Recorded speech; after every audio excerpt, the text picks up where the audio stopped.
Prezados alunos e alunas, é com grande satisfação que estamos começando, dando início ao módulo 3 da nossa disciplina. Hoje nós vamos ver a história da educação moderna e contemporânea. No módulo anterior, nós vimos a história da educação antiga e medieval. Bom, é importante entender que a modernidade, ela inicia-se com uma ruptura com relação ao período medieval. Ou seja, se lá era teocêntrico, agora é antropocêntrico. E também esse período é embasado principalmente na chamada ciência experimental. Ciência experimental esta que vai mudar toda a nossa concepção de educação e de ensino.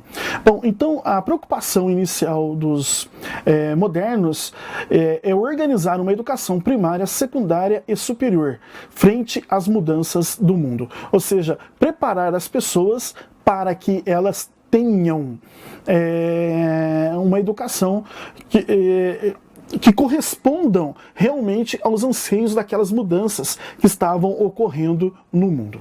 Bom, para refletirmos sobre essas mudanças, eu gostaria de citar para vocês e comentar brevemente três filósofos ou três pensadores importantes. Primeiro eu gostaria de citar Galileu Galilei, que ele, conjunto com os outros autores que eu vou citar, que é Francis Bacon e René Descartes, eles são responsáveis pelo surgimento de um novo método científico. Então, se antes a filosofia procurava a teorética, ou seja, contemplar o mundo, agora eles querem dominar o mundo no sentido de transformar a natureza para o nosso bem-estar.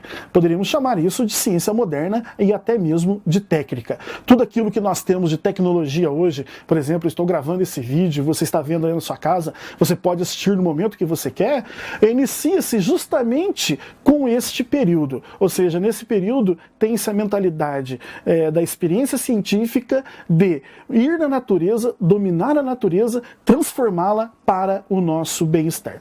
Então, Galileu Galilei entende que a ciência ela é objetiva e ela possui as suas regras e métodos. Importante que ele requer, Galileu Galilei, autonomia da ciência com relação à religião, que ainda tinha um certo domínio da igreja, e inclusive autonomia com relação à autoridade de Aristóteles, que era muito importante na época. Então, a ciência experimental, ela precisa da sua autonomia. Um outro autor, basicamente contemporâneo também de Galileu Galilei, é Francis Bacon. Francis Bacon, ele faz duras críticas à filosofia da época. Ele acha que os conceitos eles são fantasiosos e são mal definidos, precisa de uma ciência que seja muito mais rigorosa. Então ele fala que a filosofia estudada até na época dele era simplesmente abstratas, inúteis à vida humana. Precisava realmente de alguma coisa que fosse útil à vida humana. Então, Francis Bacon, o que ele faz? Ele aplica um chamado método indutivo. O que é esse método indutivo? O método indutivo ele parte do particular, inicia-se de dados particulares para chegar a um dado universal. Como que funciona isso? Você observa uma certa sequência, uma certa, entre aspas, repetição na natureza, as coisas vão acontecendo sempre da mesma forma, logo sempre vai ser assim. É mais ou menos como descobre um medicamento para alguma doença. Por exemplo, o efeito colateral de tal medicamento foi importante para os rins, por exemplo. Então, uma pessoa utilizou, o rim melhorou, a segunda utilizou, a terceira utilizou, a quarta utilizou, logo esse remédio, esse efeito colateral é importante, então, para os rins. Então, esse seria um método indutivo do qual você iria na natureza, conheceria a natureza, daí, vendo a repetição na natureza, você levaria a um método seguro. Bom, esse método para que é então? Como eu disse para vocês, é para o domínio da natureza. Temos que ir à natureza, conhecê-la, obedecê-la para poder dominá-la. Olha, meus caros, isto mudou completamente a noção de conhecimento. Ou seja, Francis Bacon, ele propõe um conteúdo, um método para uma ciência que seja totalmente útil à vida humana. Bom, e depois um outro pensador, filósofo muito importante é o chamado René Descartes.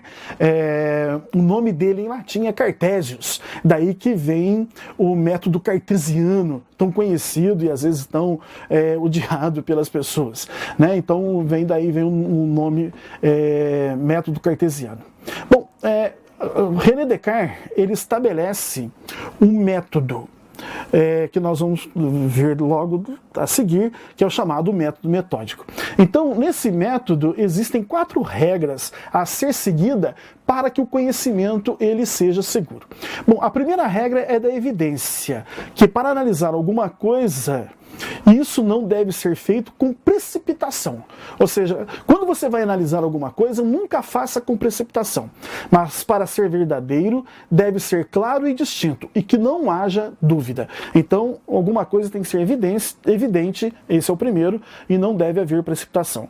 O segundo é o da análise, ou seja, é a divisão, o parcelamento das coisas. Você vai analisar alguma coisa, divide, parcele, veja como é composto. É uma forma de como decompor o objeto a ser estudado em diversas partes para entendê-lo. O terceiro método é o da síntese, fazendo uma ascensão, colocando em ordem os conhecimentos. Ou seja, organiza de tal forma aquilo que você organizou, o primeiro passo, segundo, terceiro passo, de uma forma que se faça uma ascensão, para que você compreenda a complexidade daquilo que você está analisando.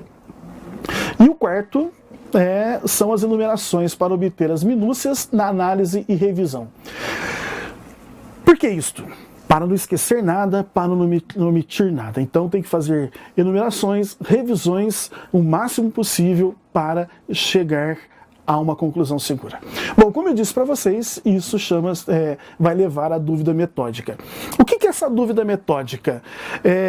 A dúvida metódica significa que tudo aquilo que eu conheço, eu vou colocar que eu de fato não conheço. Eu vou colocar em dúvida que tudo aquilo que eu acho que é verdadeiro pode ser que não seja verdadeiro.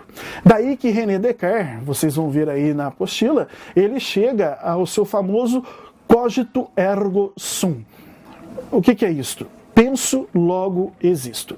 Ele coloca tudo em dúvida, tudo, inclusive a sua existência. Mas eu que penso, eu tenho que existir necessariamente, que é o eu pensante. Então, a dúvida metódica coloca tudo em dúvida, mas eu coloco em dúvida a minha própria existência. Mas eu que duvido tem que ser alguma coisa, diz René Descartes. Então, eu que penso, eu necessariamente existo. Penso, logo existo.